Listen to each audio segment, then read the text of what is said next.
Well, welcome to the new era of Bond. Now pay attention, 007. I've always tried to teach you two things. First, never let them see you bleed. And the second? Always have an escape.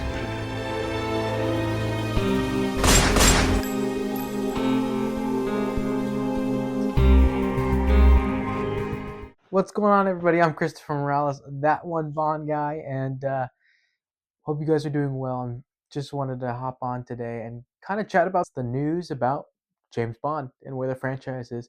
We are currently well into the official Amazon MGM James Bond era, and a lot of news has come out quite quickly. And first and foremost, I know there's great videos out there that are going to go more in depth, but this is from a perspective of somebody who's living through this for the first time. I really, this is going to kind of age me a bit, but when Casino Royale came out in 2006, well, announcements started coming out 2005, the next biggest transition into the next James Bond actor. I was 5, 6 years old, and now being able to kind of go through the Daniel Craig era and kind of be the Bond that I grew up with, and going into a transition of some new era where not only is there going to be a new actor, but new producers, new directors, well, a new studio really is taking charge of the franchise. This is huge, and I'm seeing everything come into play for the first time. It's super exciting, and I think it lends a really cool perspective, especially for those fans who've been around for a while, kind of done the whole rumor mill thing, have kind of been sitting on the edge of their seat to hear what's going to be coming next. I personally don't have all that experience, so it's going to be a lot of fun to just kind of be with everybody and go through all the roller coaster of emotions as we have been uh, for the first time. Needless to say, this is probably going to surpass the License to Kill the Golden Eye break when it comes to the longest break in between Bond films, which it's pretty insane. With No Time to Die already hitting, 3 years old, um, things are starting to ramp up when it comes to news in this new Bond era.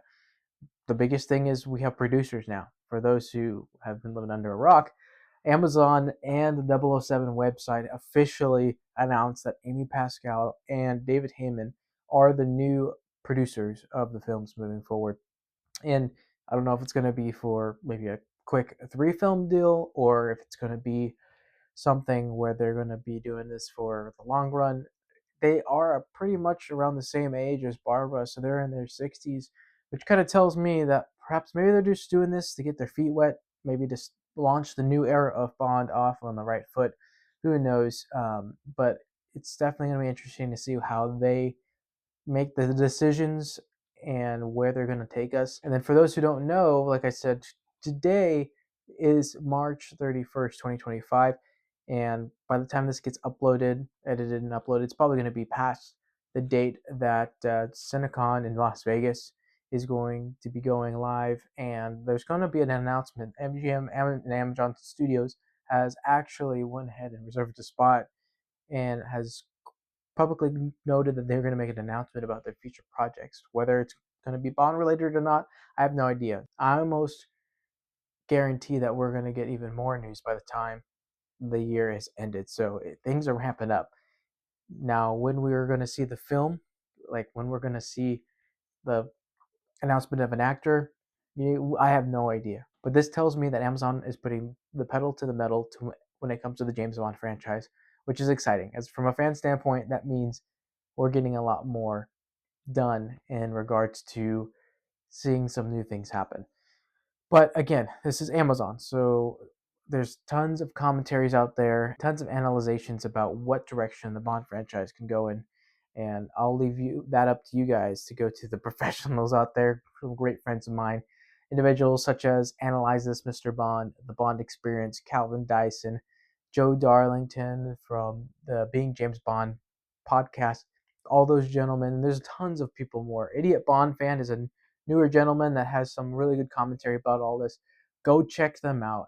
I think it's worth listening to all their opinions and ideas because it gets me excited. It gets me a little curious to see what we're going to kind of speculate and see what's going to happen in the future.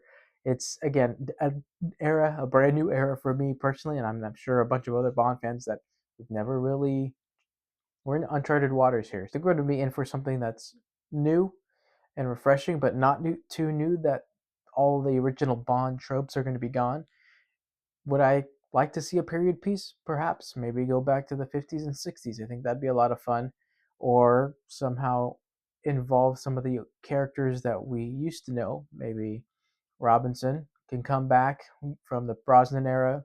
Who knows? I mean, Amazon has the budget. So that's another awesome thing to look forward to is that they can definitely pull a lot of strings. They have the capability to drive us in a direction, cinematography wise and location wise, and provide an experience that I truly believe we've never had before as Bond fans. And that's kind of maybe putting expectations a little high right now, but I know that Amazon can do it. We've seen previous successful series on Amazon.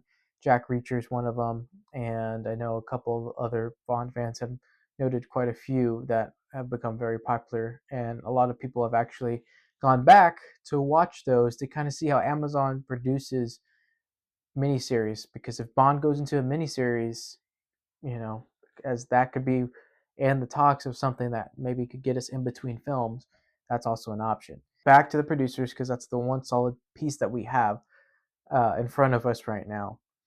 David Heyman and Amy Pascal. Again, they were named to be the producers of Bond films, both of which know what it means to be in charge of major franchises. Amy Pascal had a lot of work to do with the most recent Spider-Man films, which a lot of my friends, I'm not a Marvel or superhero person in general, but they are huge. I mean, it's Spider-Man, one of the most iconic and recognizable superheroes of all time, and those films are very successful, especially the one where I think three Spider-Mans came together. It was some multi-universe thing. I don't know.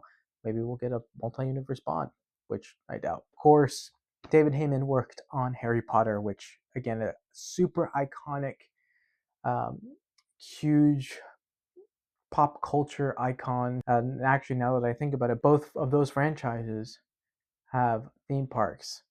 So hey, maybe Bond could be open to a James Bond theme park. Maybe we can get more interactions, live in person fan interactions. I don't know. That would be awesome. How freaking cool would it be to have a James Bond theme park? I don't know. Maybe that's just the nerd to me. That's wishful thinking. I'm not gonna go that far.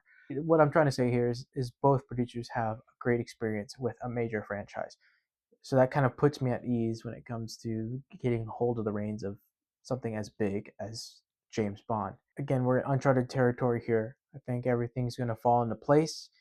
We're, buckled in for this ride, and we're going to be experiencing this all together as the Bond community. It does make me sad to know that Bond will no longer be under, the Eon family production, meaning Babs and Michael. The names aren't going to be tied to the family lineage, but that's what makes the previous 25 films special and makes them even more enjoyable to know that they were all handcrafted by the same family and will forever be a part of cinematic history. But I don't think we're going to be let down. I think we're going to go and enjoy a new adventure, many more adventures. And it was quoted that Bond will continue to have his adventures, at least from both David and Amy.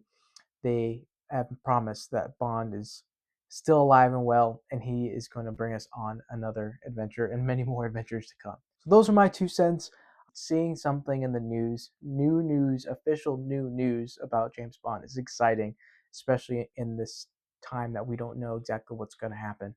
I haven't felt this way since the beginning of No Time to Die. So again, it's all exciting. It gives us Bond fans stuff to talk about rather than just waiting. And I instantly think of that meme where there's a character just has a stick and a rock, and he's pointing at pushing the rock and telling him to do something, and we all know nothing's going to happen.